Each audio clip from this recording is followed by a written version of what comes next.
What is up, everybody? We are here. We are here. We are here once again. It is the boys, men, the El Capitanos, whatever you want to call us from Wrestling with Tragedy. We are here back for another episode.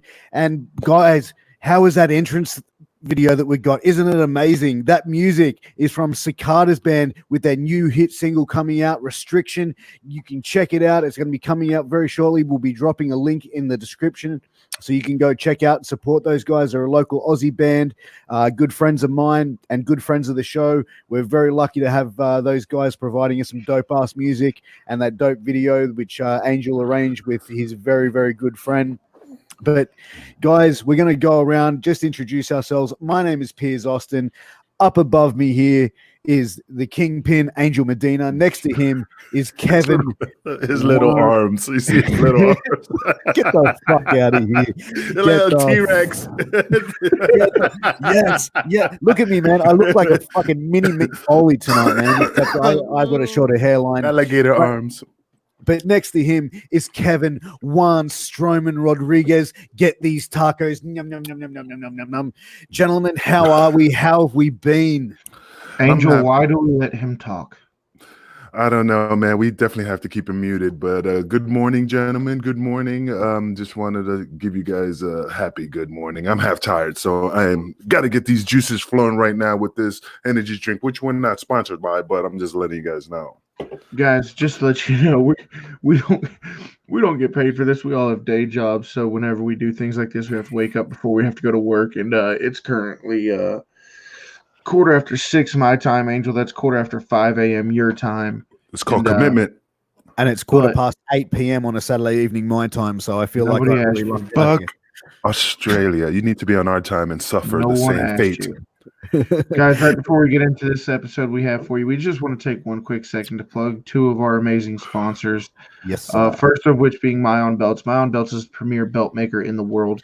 If you want to start a collection or add to your collection any belt needs that you may have, please make sure you contact Eddie and Ira Williams as they appear in all of our Facebook groups.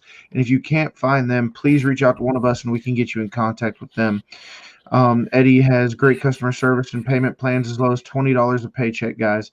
So if there's any belts you have your eyes on, make sure you hit up Myon Belts on Facebook, Instagram, YouTube, anywhere social media applies. They're there, and make sure you message Eddie and Ira Williams.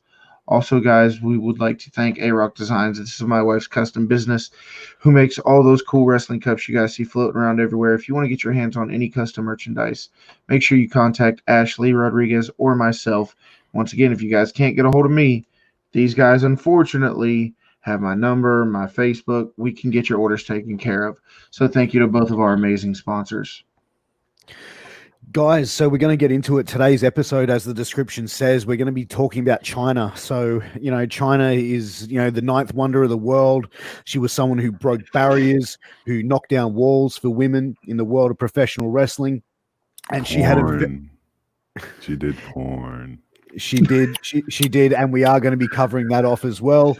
But she also had a pretty rough upbringing, guys, and she had a lot of tragedy happen in her own life. No pun intended, but we really. We're not going to be taking little jokes or anything about what she's done in her career. We're going to be really talking about Did you forget what show you're on? There's always jokes. I did, but we are going to try and keep it as respectful as possible. We can keep Angel muted for a little bit. But hold on, let's pray. Jesus. That's him. So, guys, I was really looking into Chyna the last few days. And there was so much information that I was able to find out about her. I've read her book, her autobiography, If They Only Knew, and reading about her. Piers Austin, welcome to Wrestling with Tragedy. Hey, man, come on, dude. Like, what the fuck, man? We're trying to be professional, dude. Like, come on. Earlier, he looked like my little 6-year-old trying to do the yes chant. Okay, seriously. You see what I have to put up with, people? Come on now, guys. Come on now. Like, we're talking about we're talking about. Piers, calm down. A little decorum, please. Please I'm, continue. thank you, good sir. Thank you very much.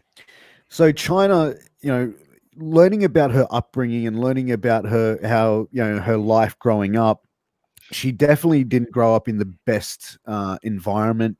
Her mother, who was verbally and physically abusive to her growing up, made her feel worthless, made her feel useless. She was a very big. She was a solid girl growing up. And she did have the way that she looked and the way that her mother made her feel about that. Her mother, and also her father, who was a very, very degenerate alcoholic, made her take out student loans when there was no need for her to do that.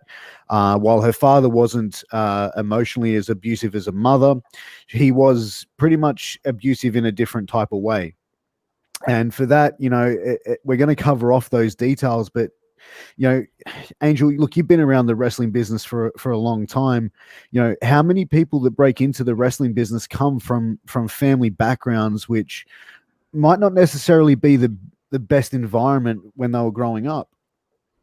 Well, I mean, look, I know tons of, including myself. I grew up in a rougher environment. I grew up in Queensbridge, New York. My father was a heavy drinker, calling me a glutton, but he was a good dude. But he came down on me a lot. I mean, my problem is I don't have any sympathy in regards to what's Chyna's upbringing because I lived a rough life too. I grew up on the streets of New York City. I mean, to me, and again, I'm not. This is the kingpin speaking. Whatever I say doesn't. The gentleman here doesn't. What's the word I'm looking for, gentlemen? It's too early. You don't speak for us. These are your Correct. opinions. Thank you. Appreciate it. But the thing is that I just don't have no sympathy because she made it successful. She had the opportunities that a lot of people be begging for. And she was crying, woe is me. Life is rough. Boo hoo hoo. But I mean, I've been around pills. I've been around drugs. I mean, I lived the same life. So I can't compare to what her life was, but it can't be that far off. So, but then those demons took over. I have demons too, but I don't let it overcome me. You know what I mean? Everybody has problems. My dog has problems. And I feel that's one thing that a lot of people try to harp on is when they have a rougher upbringing. And I'm not trying to justify anything that her parents did at all, but I've always firmly believed, if you grow up in a household where everything's just sunshine and rainbows and you get everything you ever asked for, you never face any adversity, you're doomed for failure. I mean, it's like it's and I know I'm kind of taking a hard left turn, but this is also how I feel about, kids in sports today getting participation awards. They're so used to getting something. They're so used to having things given to them and they don't earn anything because everybody gets one. They don't respect it as much when they get it.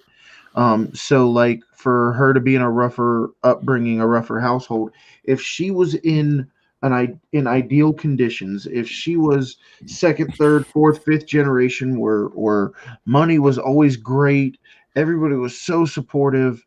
I mean, would she have turned out the way she did? I mean, would she have learned to persevere? Would she have learned to fight through? Would she have learned to go out and make things happen on her own, or would she have just always went back to mommy and daddy? So I'm not justifying anything that happened to her in her young age, but as Angel said, he's been around rough things. I've been around rough things. Piers, I'm sure you have.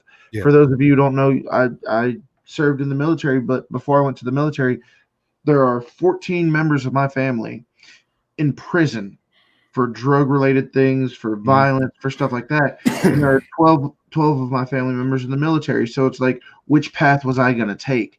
We've all grown up around this kind of stuff.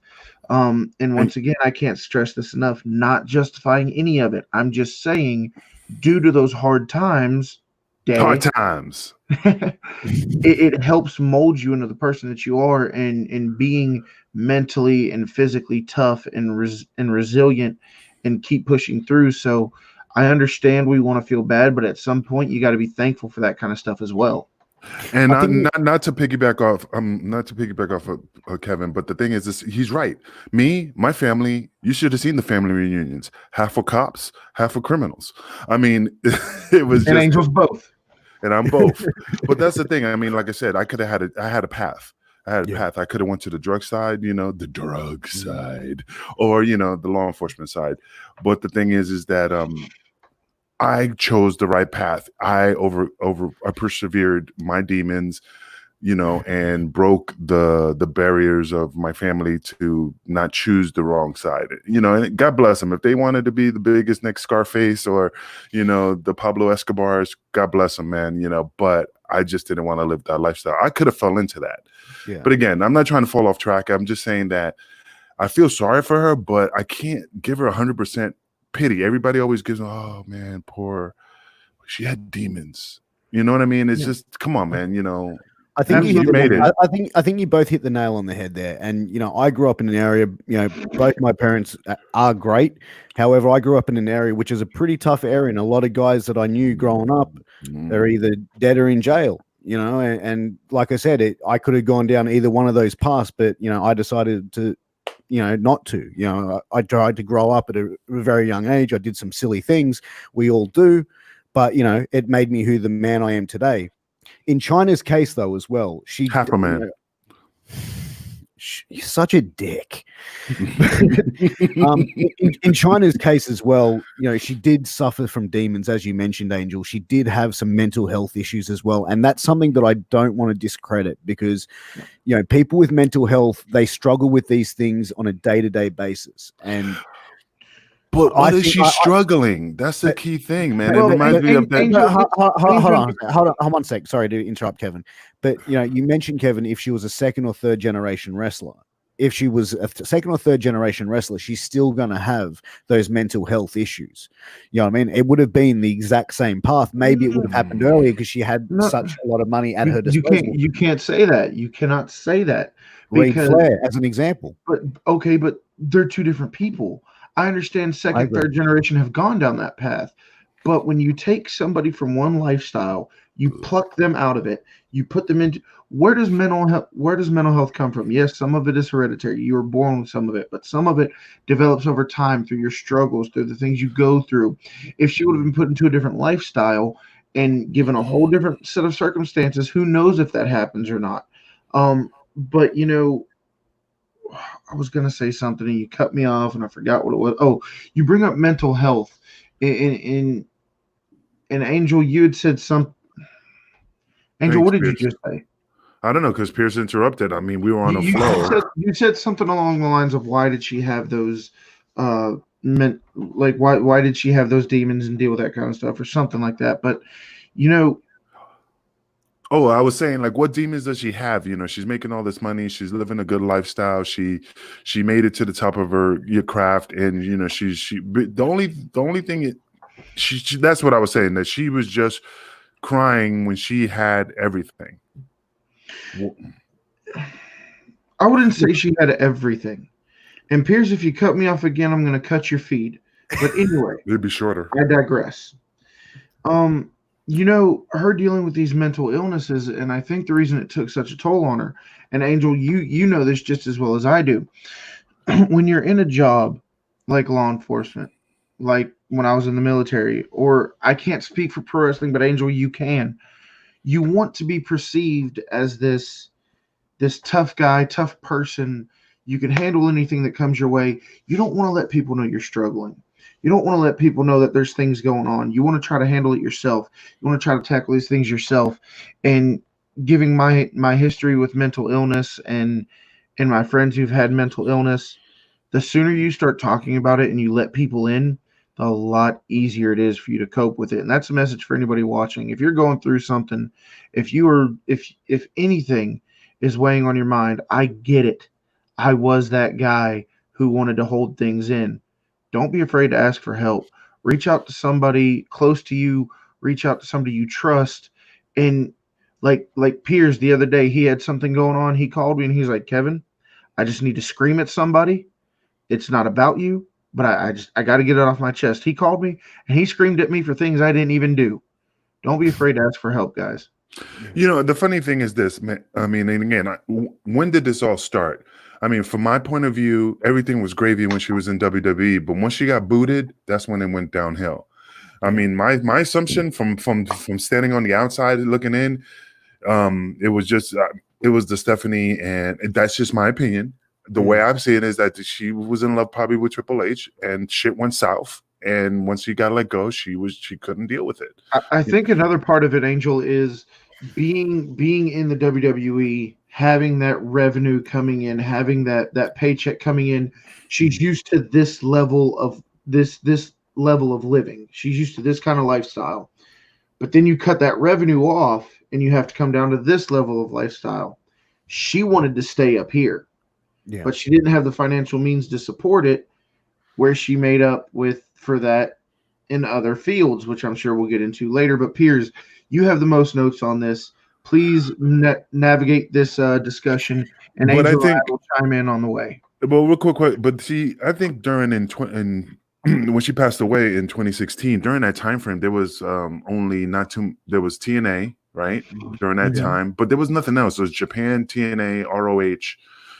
I mean, if you look at it from a point of view to her, from here, it was a declining. Once you get here, there's nothing else but here. You're going down. Yeah, and I'm not saying those two companies. Nowadays, you have AEW, you have NXT. I understand that's still under the umbrella of WWE. You have Ring of Honor, Impact, all this other good stuff. But back then, you're absolutely right. To stay stateside and even come close to the money, to that money, depending on what your contract was, Yeah. you had TNA, and that was about it. ROH wasn't signing those contracts. Yeah, CZW wasn't signing those contracts. You weren't making that money on the indies. It's just now come to where indie wrestlers are buying $100,000 houses.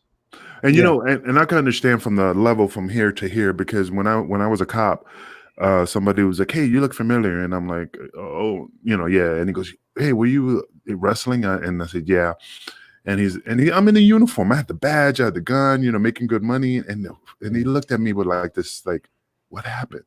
Like he was sorry for you. Like I was homeless. Yeah. And I'm like, and I looked at him, I said, "What do you mean what happened?" He goes, "Oh man, but you were here, man." And I said, "Dude, I'm not homeless, I'm not poor." But that's the thing. It's just people, when you're here and you get free clothes, free banners, free everything, the dinners, and you live that lifestyle, and then people give you that. It's literally a culture shock. It is. And people expect you to, like, oh wow, you were up here, and now you're like a regular Joe having a regular job. You could have went and became the CEO of a multi-billion-dollar company. They want you to be making 20 times more than you made as a They want you to be jet flying, limousine riding.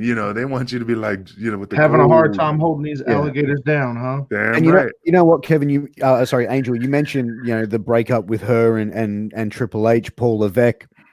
Chyna's sister Kathy actually went on record, and she stated they wouldn't have lasted anyway, whether Stephanie had come along or not. She said that Triple H was always very caring, very patient with Chyna, that he really cared for her, but unfortunately, he didn't want to piss her off. But she had too many issues, and it was just not going to work. And okay, let me ask you a question. Let me throw it this route. What hurts more? Your wife cheating on you with somebody you don't know, or your wife cheating on you with one of your best mates? Yeah, that'd be fun. So if your best mate was like, "Pierce, my brother, let me, I'm having problems with my wife," and he comes over and talks to your wife, like you're thinking, what I'm saying? You don't know, available.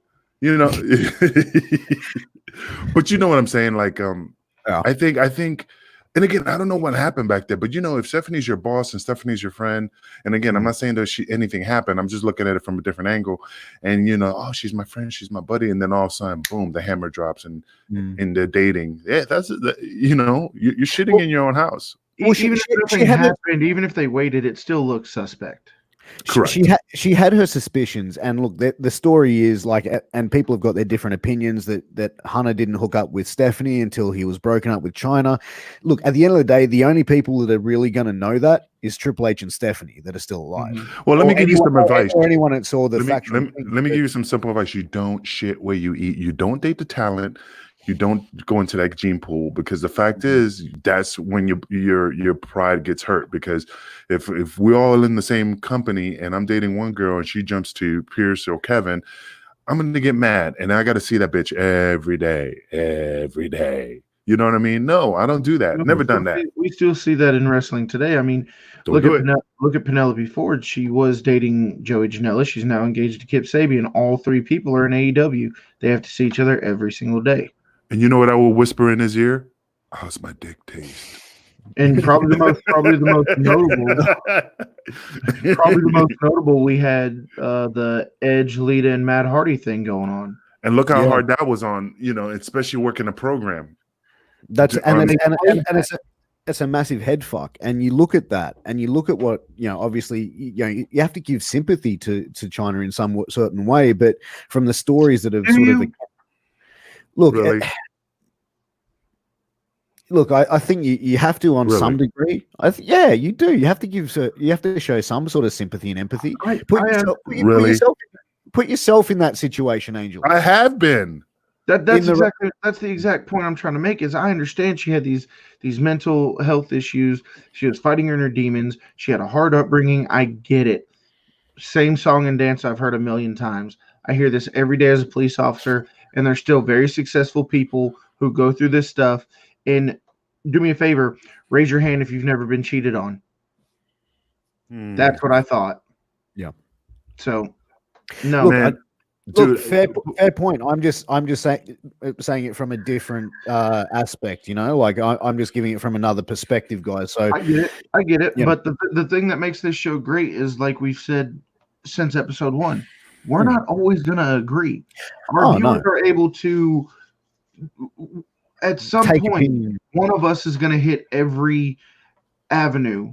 One of us is going to hit every opinion. We're not always going to agree. And if we sat here and we made it all sunshine and rainbows, we'd be lying to our audience. We're going to give you our true feelings behind it. We're going to give you the facts behind it. And you, as the audience watching along, can develop your own opinions. We're not saying what we believe is fact or fiction. We're just giving you our opinions on the matters. Pierce, let me tell you something. The world is not sunshine and rainbows. You're gonna get hit. okay, Balboa. But but apparently, Chyna found a love letter from Stephanie to Hunter in his bag or briefcase or whatever it is, and that was a thing that really sort of set the spiral off. And from what accounts were, she took that, she flipped the switch, and her and Hunter had this big blow up. She later went on to years later, and which we'll get into eventually, accusing Hunter of domestic abuse and domestic violence. Which is a hot topic lately. So it is. What else is new? But also, in 2003. And please slow me down if I'm rushing any points here, gentlemen. But in 2003, she hooked up with Sean Waltman shortly after she started taking some pretty hardcore drugs, crystal meth being one of them. Both of you guys, former police officers, myself, being risk and security of massive public places, have seen the effects of drug on people. You guys probably would have seen it much more rampant in the areas that you're working as a police officer in, but these long-term effects of drugs like crystal meth, what does that do to one's mentality? What does it do to one's appearance and everything that it's done? Guys, explain that to our audience, please. Well, it's just like any other drug, and I'm sure Angel will agree. It's just like any other drug, and the reason I say that is we look at Eddie Guerrero, okay? Yeah. And I'm not trying to compare the two, but Eddie Guerrero lived a hard life of drugs and alcohol. He refound his religion. He got sober. He was sober when he died, but he died due to the complications done to his body from massive intake of drugs, from alcohol, from steroids, whatever the case may be. And we see it all the time.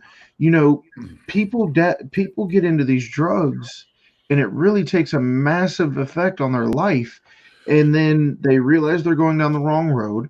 They realize that they need to make a change. They get sober, and everything's fine. But then you're driving down the highway, and next thing you know, you see this fire-breathing dragon coming straight at you. These drugs, just because you stop taking them, doesn't mean they stop taking you. There are long-lasting effects to a lot of these kinds of drugs. And the thing about it, Pierce, you got to understand there's two options here. Either you're trying to hide, you trying to numb yourself from society, trying to desensitize yourself from your environment, or B, you're trying to numb yourself to get in the ring. You know, like, and again, I'm not trying to be a dick or anything, but like hack drinking a beer. I knew some guys used to pop pills because they was in so much pain, but the only way they can perform is to be numb. So, I mean, she just wanted to be numb. She just wanted to be. I mean, you know, when you get drunk, you get all like, yeah, loosey goosey. You know, you feel you're Relaxed. relaxed, courage, your not anxiety. You know, that's what I'm saying. It's just the fact is that I just think, like anybody else, you just wanted to numb herself from the world. You know, just wanted to be relaxed, cool. Yeah, and look, I don't mean to go back and forth, but when she was a child, she went through sexual abuse as well, and you got to wonder how much of that contributed to the alcoholism, the drug. And that's something that no child should ever Absolutely. have to go No. through. Let's make that very clear, because I'm gonna say some things that are gonna just make me look like a dick. But again, there's women out there that have been sexually abused and become advocates for people and become a positive light. So again, you can find people who done good with the horrors that they had in their life to help others to overcome or never have to experience. Yeah, but That's guys, exactly what I was getting at. And it's based on the individual, though. Like some people just can't get through that. Like some people just can't. I understand that. And that's why I say, there are very few things in this world that are sacred, and one of them is the life of an innocent child. And that should never be tainted. It should never be it should never even be a question. But like Angel said, and I give her all the sympathy in the world for that. She was too young to defend herself. She was too young to probably know what was going on. I mean, in this life of law enforcement, Angel, I'm sure you've seen it too. There are children who are so desensitized and stuff like this. They think they're engaging in play like it's normal. And that's where the real sickening part is that an adult would be willing to do something like that to a child.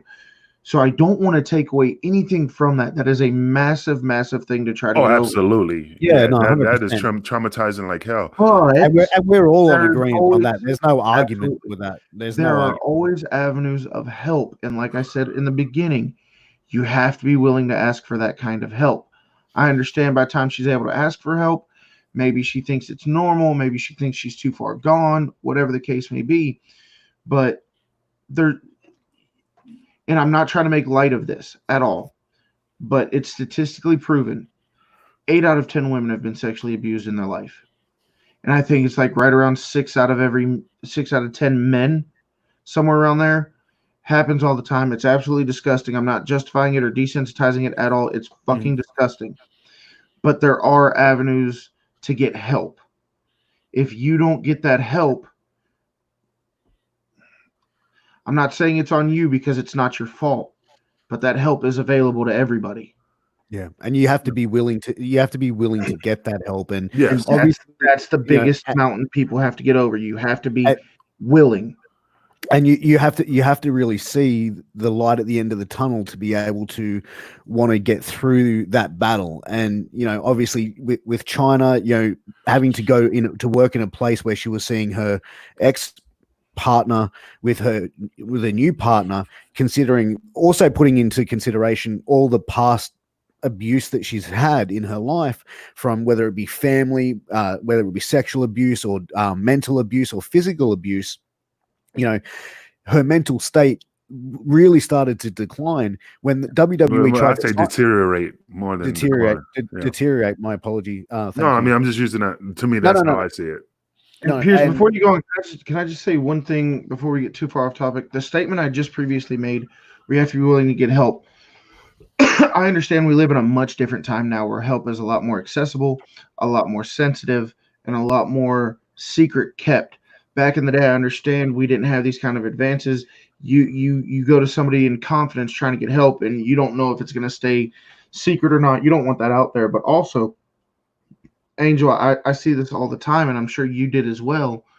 When you have a victim, let's just say a female victim, and she has her innocence taken, it's typically man on female. That's normally what we see. When a female has their innocence taken from a man and they feel at the lowest they've ever felt, and then they're like, hey, let's go get help. Let's go let's go take the steps we need to take.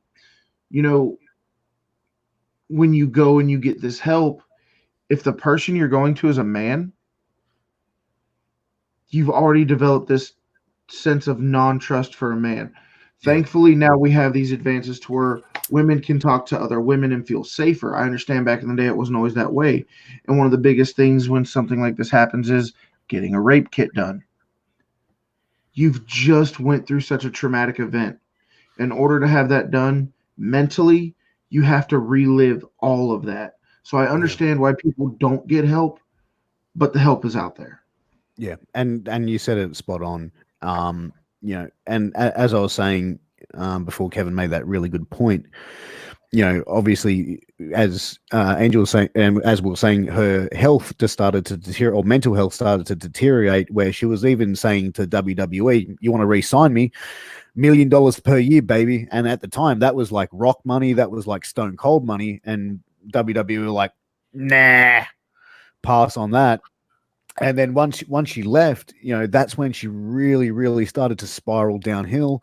That's when she obviously, and I'm not blaming Sean Waltman, because Sean Waltman has gone on to say he wasn't in the best mind space to try and care for her and try and give her the attention that she needed. And he feels like he partly contributed, but obviously he didn't put a gun to her head.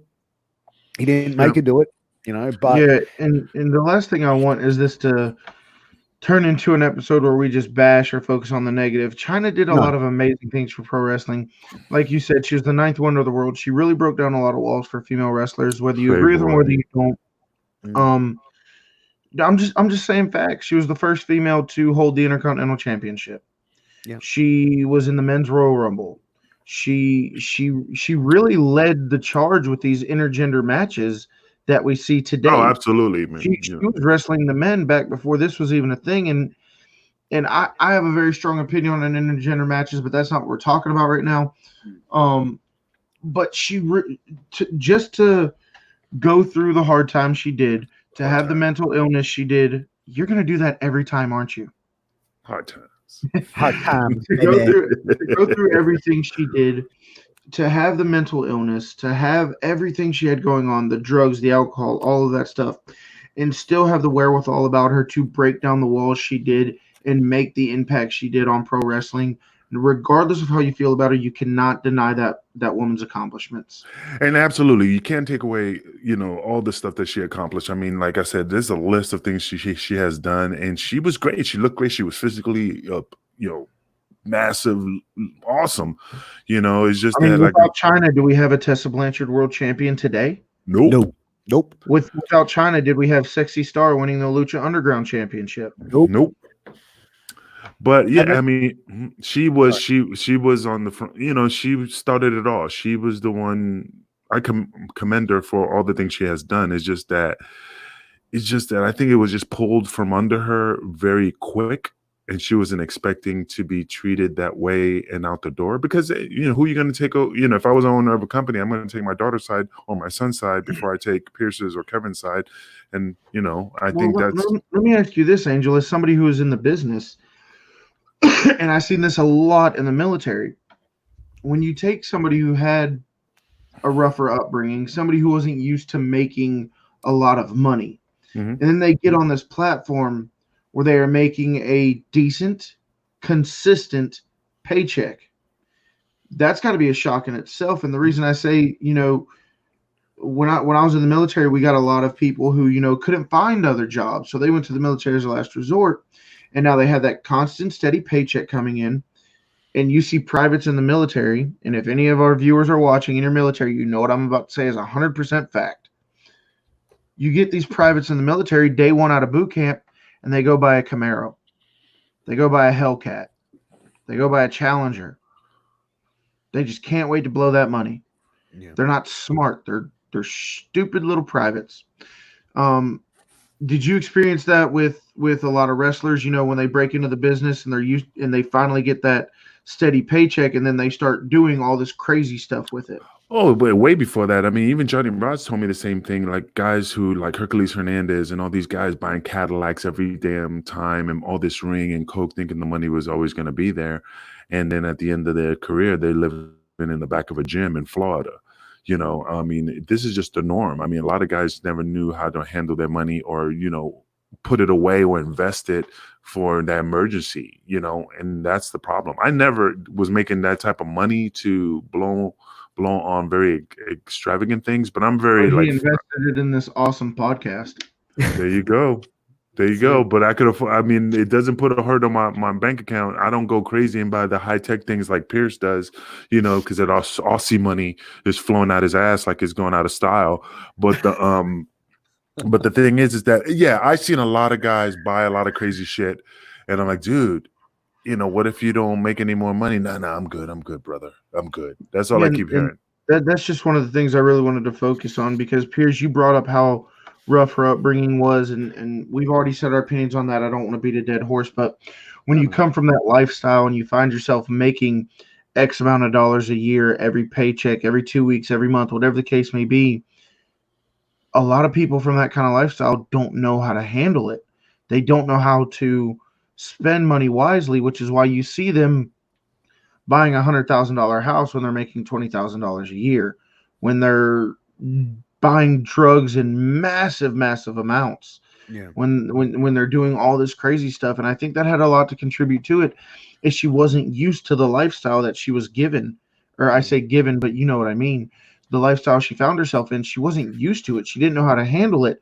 And instead of being smart about it, getting an accountant, getting someone who did understand, someone to help her manage her money, someone to help keep her grounded, I think a lot of it happened really fast for her because of her size, because of the things she was able to do. And it was literally a shock to her system, and she didn't know how to handle it at the time. Well, and that's funny because the NFL, and not going off track, but NFL started doing that. A lot of pro athletes blew their money, and then they finally decided to give them financial advisors to learn how to money manage their money. So once football was over, they had a good nest egg to protect them at the end of their career. And that's what something WWE. How many football players do you see go in the first round of the draft? I can think of 10 in the past 20 in the past 10 years. I mean, there's at least one every year signs $4, $5, $6 million contracts, money that we all could live off the rest of our life comfortably. They get cut 2 years in, and a year after they're cut, they're literally signing autographs to pay their bills because they blew through all that money. But you know what? Like, we look at Chyna, and obviously how she was obviously hemorrhaging money and going through all these things, and going through the drug abuse, the mental health issues. She did try and get herself clean a couple of times. However, she just wasn't committed to that, and that's where we're saying, like, she just hemorrhaged money. If she wanted help as much as she wanted drugs, she could have easily gotten it. And that's the thing, I think, as well, with Chyna, she surrounded herself with the wrong people. And that's the thing in life. Exactly. And that's why, like, you look at putting yourself in situations. I think she just put herself in the wrong situations. I think she put herself around the wrong people that didn't care for her. They cared for her celebrity status. They cared for her money. I believe Chyna needs to be in the Hall of Fame. Like, she deserves it. She is an icon. She is the standard bearer for women's wrestling. She's in the Hall of Fame. Yeah, she is. That's why I was like, what? In DX, but I'm saying she needs to be inducted as a one-on-one. No, she's in as the 9th wonder of the world. Yeah. Oh, did she? My apologies. Do your research, buddy. Why don't you just get on? I just remember them introducing her as the next Hall of Fame inductee will be the 9th wonder of the world. She's in there solo.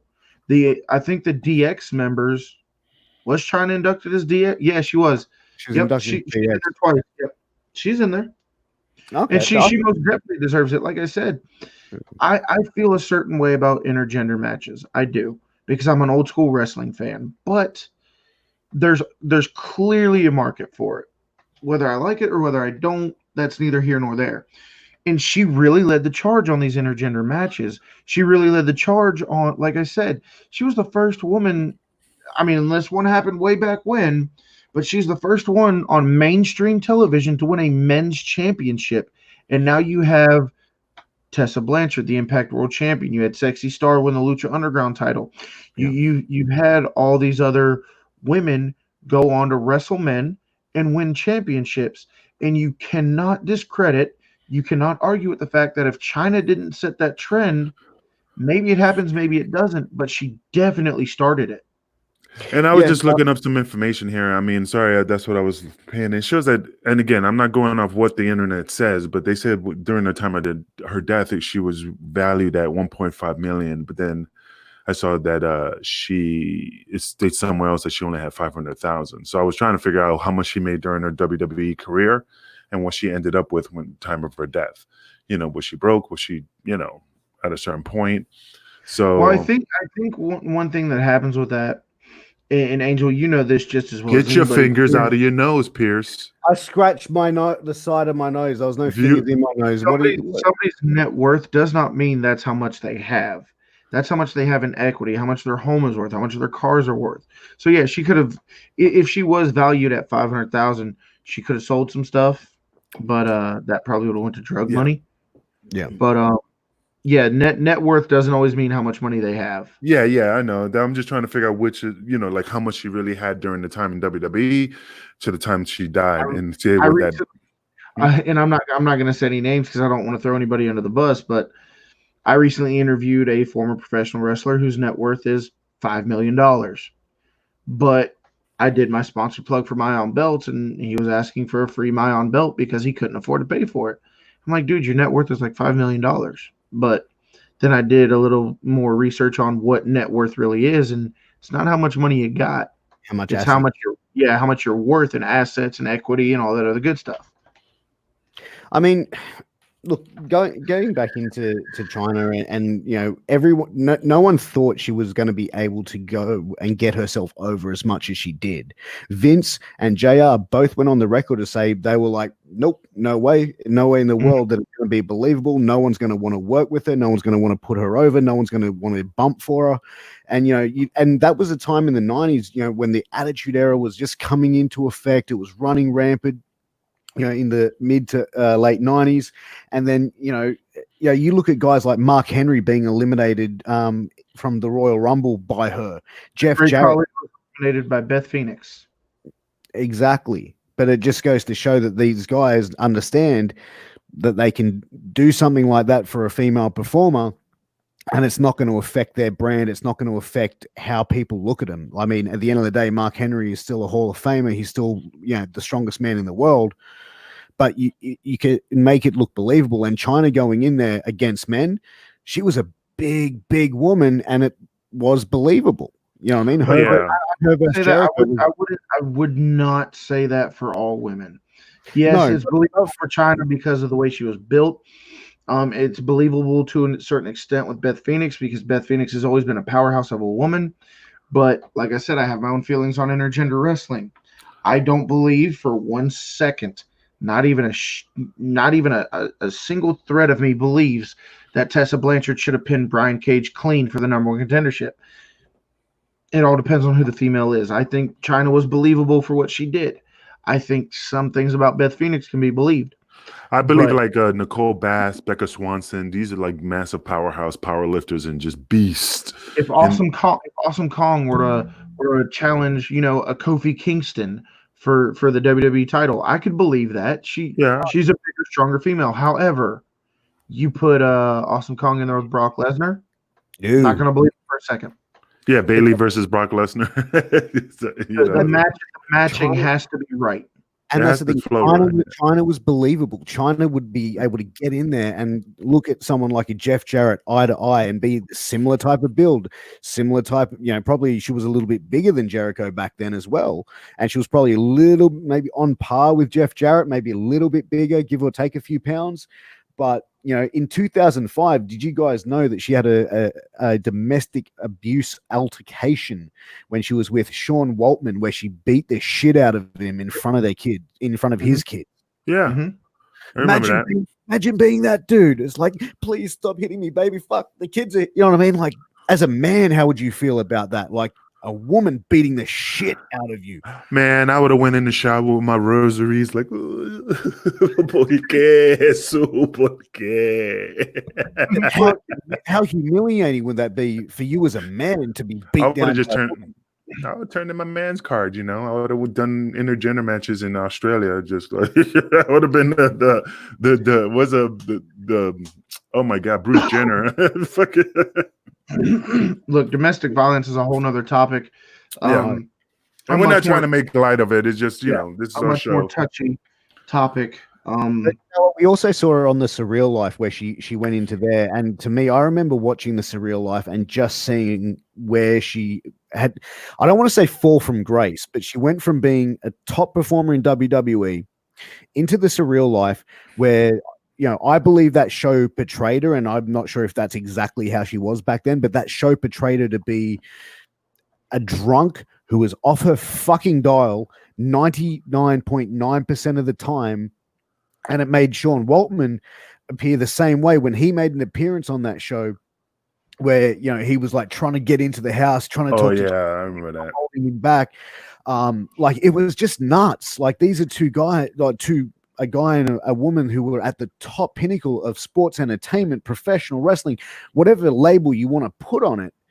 And they were just like, she was just labeled like I don't know, like to me, I watched that and like I was just sitting there going like, damn, like what the fuck happened? I think she could have been some type of female version of The Rock. She could have just switched over to acting. I mean, I could have seen her. She had a lot of opportunities, especially with her physique and looks. She could have went into Hollywood and made millions. And she, you know, she had that transition time to do so.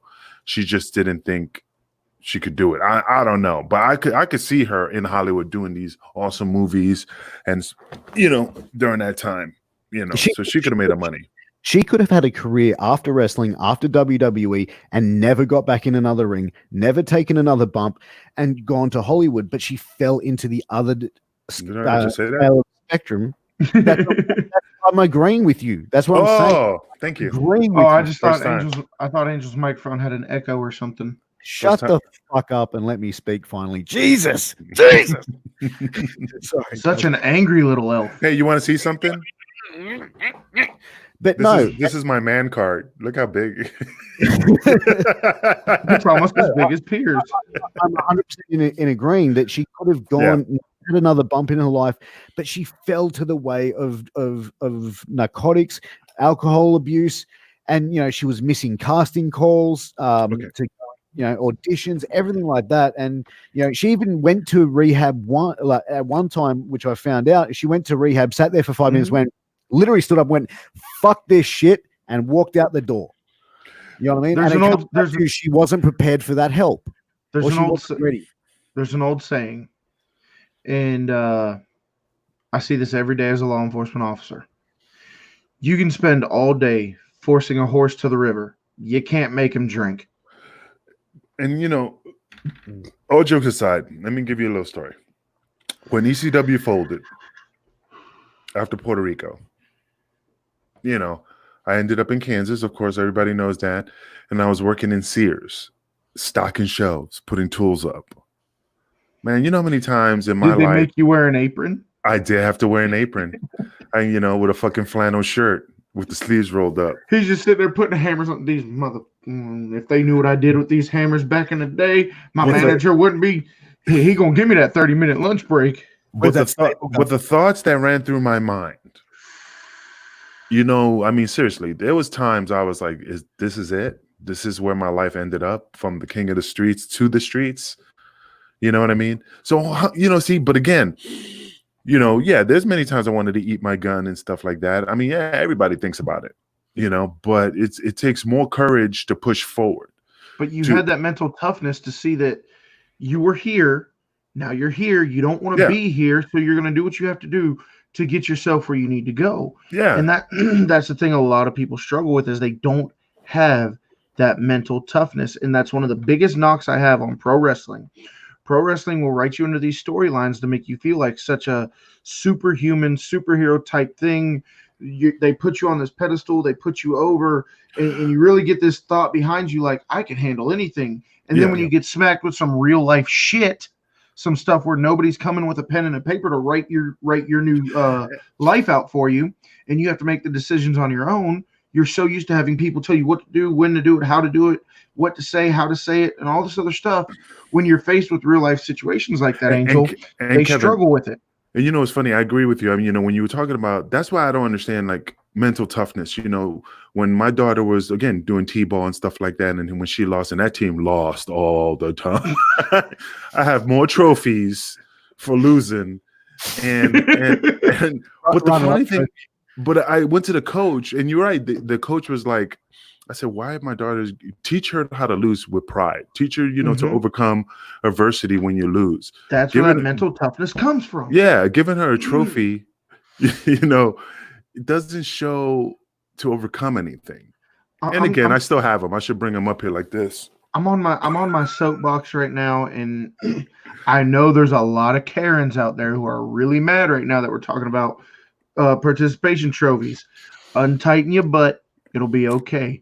But you mean to tell me I coached rec football for 2 years, and I had this one kid, his name was Preston, showed up every day, ran every drill, made every tackle, worked every play, worked both sides of the ball. He played fullback and he was a linebacker. Kid could hit, and he had work ethic. Mm-hmm. You mean to tell me that kid deserves the same exact trophy, the same exact reward as this kid named Alex that played on the team, who showed up maybe twice a year, played maybe one game, didn't want to do anything when he was there. He cried and didn't want to. Oh, well, that's the coach's job, is to teach him. Well, like I said, you can force that horse to the river. You can't make him drink. Preston deserved more, and the rec department made me give participation awards. I said, the assistant coach can do it. I'm not doing it. I took my own money. I bought my MVP a trophy, my offensive player, my defensive player of the year trophy, because I wanted them to know their hard work did not go unnoticed. Yeah. And look, anyway, let's getting back to the point with Chyna. Yeah, I apologize. No, it's fine. Okay. So at one point, her manager advised that he got a phone call from her, which sounded a bit concerning. He went to the apartment and found her covered in blood. She had deep cuts in her forearm, but she survived that attempt. Clearly she's had mental illness, and we've already covered that. She was put on medication. The medication she was put on started to make her hallucinate, where she would actually call this manager and say, hey, the LAPD and this was while she was living in Japan, the LAPD are outside my apartment with my ex-boyfriend trying to get me. And he would have to say, Chyna, we are in Japan. We are not in the United States. We are not in LA. And even then, while she was living in Japan, there had to be 12 police cars to come and attend to restrain a knife-wielding Chyna. So you can imagine, in Japan, they're not the biggest, people in the world. They're almost like not all Aussies are short like me. But, they had to go there and restrain her, take her to Tokyo Metropolitan Hospital, to a hospital which specializes in mental health issues, in order to try and get her that help that she needed. There's another story where she was found, belligerently drunk, attempted to harm herself again. When they tried to do a mental psych evaluation, she was too drunk, they couldn't do it. It's funny. I could see her in Japan when all the Japanese are like, Godzilla. They go 911. Banzai. I'd love to have that 911 dispatch tape. Oh, dude, that would be insane. But yeah, But looking at in a 2015 interview, Chyna, as I mentioned earlier, she accused Triple H of domestic abuse and domestic violence, where she questioned him about the Stephanie McMahon incident, and they said there was a little bit of back and forth. He tried to grab her hand, she tried to grab his hand, then he popped her one. How true that is, and she even went back. I think it was a year later. About a year later, she went up to him at Rowdy Roddy Piper's funeral, and apparently there was an altercation there. She later made claim that she went up to Triple H to apologize about the accusations and the things that she said about him. Again, guys, you guys, Angel, you're a former police officer. Kevin, you're a current police officer. When it comes down to allegation of, whether it be assault, whether it be sexual abuse, how do you guys really get down to the fine nitty gritty of it to find out what the truth is in that situation? It's called investigation. Save me for last. It's just called investigation. It's called I mean, like that. You just said the word.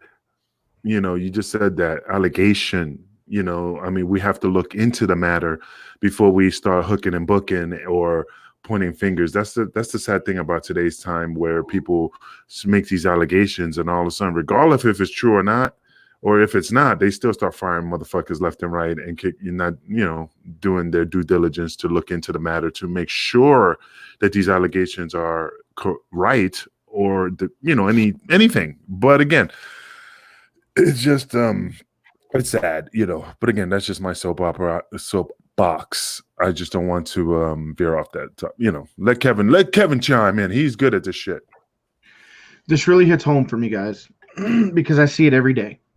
I see good parents, both women and men, being taken away from their children, being taken to jail, and paying ridiculous fines and whatever the case may be because of false allegations. It really ruins somebody's life. Because, Angel, you know as well as I do, and Piers, I'm sure you do too, the word allegation means that you are accused. You're not proven. You're just accused. But here's the thing. Once accused, always suspected. Point blank in the story. Even if you come with a mountain of evidence that you had nothing to do with it, that it wasn't you, whatever the case may be, you're always looked at that way. I strongly believe there needs to be a severe penalty for wrong allegations because, like I said, I don't think any one of us on this screen agrees with domestic abuse. It's wrong. It should never happen, ever. If you can't get your point across with your words, then you're not an adult. Okay, that's what my child does. My child can't articulate his argument. He throws himself on the ground. He kicks, he screams, whatever the case may be. He's a child. But a few things you said here and a few things that are just facts. First of which, if it was true, why were the allegations not brought up when it happened? Now, I understand there's this thing called dependency. The victim develops a sense of dependency on their on the aggressor. I get it. Once the relationship is done and you no longer have to depend on them, that's also an understandable time to make the allegation because now you don't have to depend on that person, whether it be for money, whether it be for support, whatever the case may be. You see it a lot of times with women who are stay-at-home mothers and they're abused by their husbands because the husband goes out and makes the money to pay the bills, to buy the food, to take care of the kids. Yeah. Oh, well, if I report him and he's gone, what am I going to do? That's a sense of dependency. But let's be honest, Chyna wasn't poor. Okay, she didn't have that sense of dependency. And then when the relationship ended, she didn't have that sense of dependency either. So for you to make this allegation so long after, and this is where it gets into really, really hard situation to prove for guys like me and Angel who do this for a living, the further you get away from the incident, the harder it is to prove. The harder it is for us to take you at your word. And then you go on record to apologize for the allegations and say, I'm sorry for saying what I said. Well, 9 times out of 10, I understand some people do it because they want it to go away. They want to bury the hatchet. They'd rather just let it go. But when you make these allegations and you retract them, the only thing you're doing in the eyes of the law is you're making yourself more and more discredible, less and less honest every single time. I do not believe for 1 second that he abused her. I don't. I understand that, drugs are huge in pro wrestling. Steroids are huge in pro wrestling. Alcohol is huge in pro wrestling. And there's a lot of things that cloud your judgment, make you do things that you normally wouldn't do. I'm not saying Triple H is the best guy in the world. I don't know him. I've never met him. I've never had a conversation with him in my life. But based on my training and experience, based on the cases that I have seen, based on everything that I know about domestic violence, when you wait so long to come forward, and then you retract your statement when you didn't have a level of dependency, everything points to that was a lie. It was a shot. It was a dig at him because she was upset that he went with somebody so close to her and got with her right after. It almost makes it feel like something may have been happening behind her back, but she can't prove it. So what does she do? She comes up with the next best thing and try to tarnish his character. There should be a severe punishment for wrongful allegations. And like I agree in regards to like relationships, and like you've been married, you've been living with your ex or with your current spouse or whatever. But the thing is that when you're living with that individual and you're going through all this trauma, yeah, you don't say nothing. But as soon as you guys break up, then she starts chipping her teeth. That's understandable because now, like he says, you're not connected to that individual. There's 2 times that are reasonably expectable for you to come forward: when it happens and when you're no longer dependent out of that relationship. Fresh Angel, out of I didn't the mean gate. to cut you off. I No, apologize. No, you're But right. those are, as a police officer from the outside looking in, those are the 2 times we are most likely to believe you. And we're not calling you a liar. Anybody watching, I'm not saying that you are wrong if you do this. I'm not saying it didn't happen. I'm so sorry you had to go through something like that. But I'm telling you, if I can give you any advice, there are 2 times you are most credible, most believable. 1, it just happened. 2, you are out of that relationship and that person no longer poses a threat to you, so you feel comfortable in coming forward. And that's the thing. You don't wait 15, 10, 5 years after the fact and then say, yeah, this is what happens. Because all that evidence, those bruises, all those things are gone. Even if you took photos, I mean, it's just like, but it still takes away the credibility of that case. You waited too long, like I said, all evidence is gone. All it is he says, she says. And let's say you don't have footage. And even if you have a witness, are they going to remember every detail from 15 years ago? No. Yeah. I'll go and tell you, let me just go and throw this out there. One of the most traumatic incidences that's happened in the last, 10, 15, or 20, 15 years, whatever the case may be. Think about 9/11. That was nationally broadcasted. It was one of the biggest traumatic events in American history. Every one of us watched it on TV. Do you remember everything you saw on the TV screen that day, or just the major parts? Do you remember what the color of the person's shirt? The first person you saw on TV running from the ash. Do you remember the color of their shirt? They're all covered in ash. That's my point exactly. You're not going to remember details from 15 years ago, even if it's a huge event like 9/11. How are you going to remember events like this? Think about it like this: when you're in court and you're sitting on that stand, what's the first thing that's sitting in front of you? Your police report. Your report to look. You've already read it before you touch the stand. Yeah.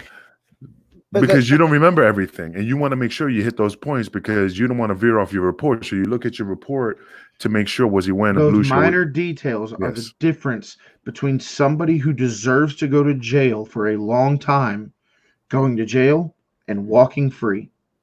But the thing is, she didn't go take the accusations against Triple H legally. She just said it on it. Doesn't matter. Doesn't matter. Defamation of character, man. Once you say it, people are going to believe it. That's why people sue for defamation of character. When she throw out these allegations, that taints their image. That destroys who they are. So that's why they sue. And he no-sold it. Triple H. Good for him. They didn't do anything. He just went, you know what? She's gone through some struggle, and I'm just going to fucking not even touch that with a 10-foot fucking pole. And that was probably the best thing that he could have done. And even if he did, there's no proof. So he had to no-sell it. Because if he shows some type of emotion, they're going to say, oh, there it is. There's something. That's what investigators look for. The reaction. But if you no-sell it, like, are you crazy? No, I never touched you. Then you look for that. But, allegation is very damaging, especially if it's false. So, guys, look, we are just going over that 1 hour mark. One of the things we will sort of touch on, the toxology report, after Chyna had passed, found a mix of alcohol, diazepam, which is marked as Valium, noradipam, oxycodone. Just get the bouncing ball. Get the bouncing ball, and it just breaks it down. Temazepam, which is a medication to treat insomnia. That's according to the examiner's coroner's report. So she had a drug cocktail in her system plus alcohol. whole, it was an They say accident. oxycodones too. I mean, I'm reading here oxycontins and all that stuff. Isn't that called like hillbilly heroin or some shit? Oxycontin. No, I isn't like, don't know. like that's the Let's call CW. He's from there. Ladies and gentlemen, all my time in law enforcement, I've never heard it called hillbilly heroin, but that is funny as fuck. We got to Yeah, make t-shirts. T-shirts. I don't know. Hillbilly heroin. That's a t-shirt. I'm not a big joke guy, but I heard that's what it was called. But that'd be great. And you know what? I mean, it's accurate. Yeah, she had a lot of shit in her system, which led to her passing. Was it a suicide? Was she did she want to die? Did she put all that stuff in her system to end it? They're saying it was an accidental overdose, but how accidental was it? I mean, there's really only one person who knows the truth to that, and they're no longer here. Yeah, correct. Yeah, and one other thing I wanted to say, they did a remembrance for her, where her own family did not attend, and what it was described to be was like a production where tickets were sold and distributed, t-shirts were sold.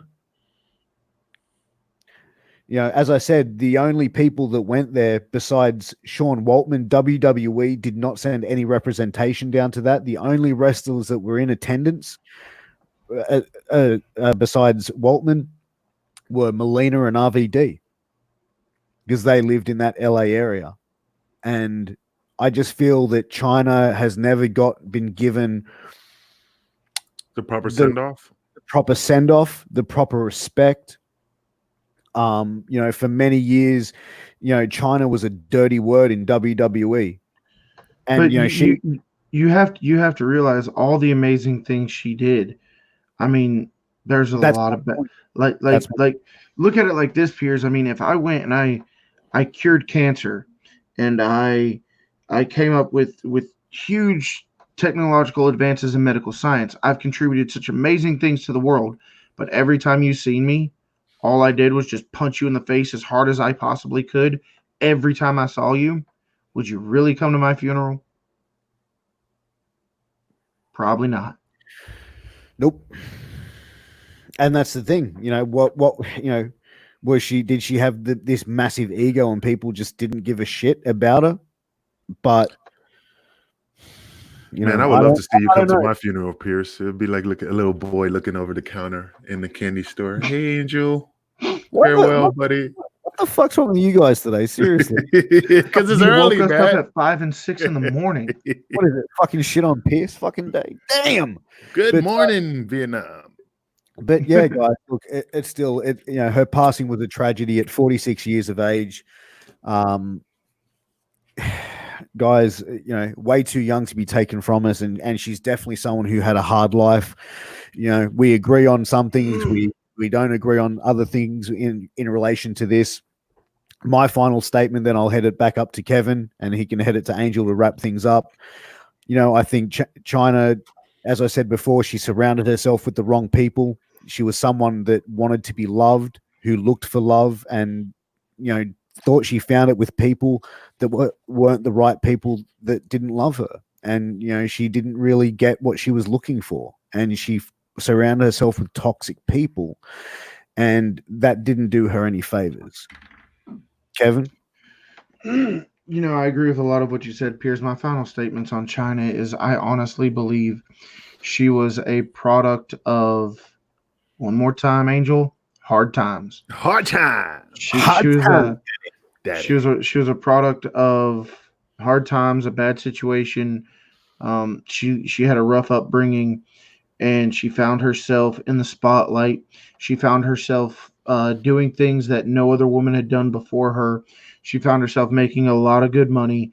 She found herself on a national platform. And when you mix all those things together, I don't think she knew how to handle it the best way. I think a person like Chyna in today's time would have been a lot better off, because it's more acceptable to ask for help. There's more help available. There's more resources at her disposal. So it's very tragic to see the things that happen to Chyna. And I know I'm going to make a lot of people mad, Chyna kind of did it to herself. I'm one of the guys who's on the firm side that addiction is a choice, not a disease. She chose that life. So she had every possibility to go on and do great things, and she chose, the pipe. And I'm not talking about the pipe she used in her storyline with Eddie Guerrero, which happened to be my favorite China storyline. I'm talking about the other pipe. With that said, Angel. Put it this way, all jokes aside, this was a serious topic in regards to dependency, in regards of suicide. Definitely put down the number for other people out there to definitely look for help if they do need help. I mean, she was an awesome wrestler. I mean, she blew up the industry. And I wish somebody was there to help her out, to guide her in the right path. I mean, like I said, I've seen a lot of my friends OD, die, a lot of suicides. It hurts, because I miss those guys, and I wish they would have reached out to me if they did need help. But since we're men and we're tough and we can't show any weakness, they didn't want to reach out to nobody. And I wish they did. And I'm the same way. I mean, I hope I will be able to reach out to Pierce and Kevin. I hold you guys as dear friends, but it's just that I'm a man, but it takes a man to get to speak up. It shows a sign of weakness where you can't rely on your friends for help. And I just wanted to say, regardless of all the jokes I say, Pierce, I do love you guys, and if you ever need anything, I'm there for you. And out there in the fans out there, if you ever need anything, don't hesitate to reach out to the Kingpin. I'll definitely give you help, because that's what we're here for, to help people, to educate people. And we throw a little jokes in there just to make it a little lively, not a sad moment to make everybody sad. But that's all I have to say. This is a good topic. This is something that definitely needs to be addressed. And hopefully this is not, I don't want to say this is the last time. I don't want it to be the topic of our shows, but it's definitely something that deserves more of a spotlight. Yeah. It's something that we definitely will touch on again. Maybe not Chyna, but definitely similar cases with more opinions and more facts. So this definitely won't be the last time that we touch on something like this. And like Angel said, I have a lot of strong opinions. And I make a lot of jokes during these episodes, but we have to break up the monotony. If we sit here and we talk about all the depressing stuff, it's going to be a very sad show. We have to entertain you guys. So in a moment of total disclosure, the fourth wall comes down, guys. We care about absolutely everybody on the screen. We care about everybody watching our show. We hope you're not going through something like this, but if you are, guys, please keep in mind, for the Australian Lifeline and the American National Suicide Hotline is posted here at the bottom.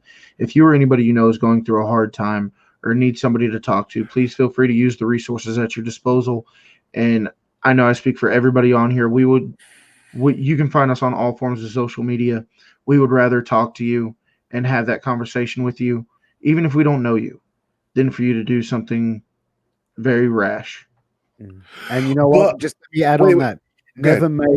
Never make a permanent solution for a temporary problem, guys. Okay, because you know what? Tough times, everyone goes through them, but you got to push through, because I promise you, you will come through at the other end of it. But you have to be strong. You have to keep the eye on the prize, the light at the end of the tunnel. You will get there, guys. So if you are going through any of this, any problems, any suicidal thoughts, any depression, please reach out to those numbers. Reach out to us if you just want someone to talk to. It's just someone to listen to what you have to say. We're more than happy to be there for you. But those numbers that come up on the screen, you will speak to someone who is qualified to help you, someone who can give you that help. But if you need a friend, me, Kingpin, and Kevin are here for every single one of our listeners, every single one of our viewers. We care about you. We care about each other. These guys might have jokes and put jokes on me at times, but when it comes down to it, I know if I was in serious trouble, I needed a friend, I could call these guys at any time of the day or night, 24 hours a day, 7 days a week. Yeah, absolutely. I'm here to help you guys, for the fans out there, for a low price of $50 a session.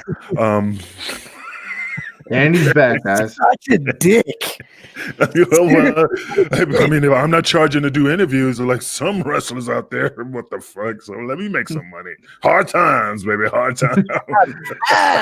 Here's with that said, we're at 1:15. Why don't you go and send us home, bud? Send us Guys, home. I just want to say a quick thank you to our sponsors, Mayan Belts and A-Rock Designs, who make this show possible every single week. And also, I'd like to say a special thank you to the Cicadas band in Sydney, Australia, for their song Restriction, which is our new entrance music, our new theme music. Thank you, guys. Thank you to our sponsors. Thank you to our viewers. And thank you to my two wonderful co-hosts, Kevin and Kingpin Angel. Guys, you've been watching Wrestling with Tragedy, and we'll catch you next week. Make sure to tune in and click that subscribe button. Much love, guys. Catch you next time.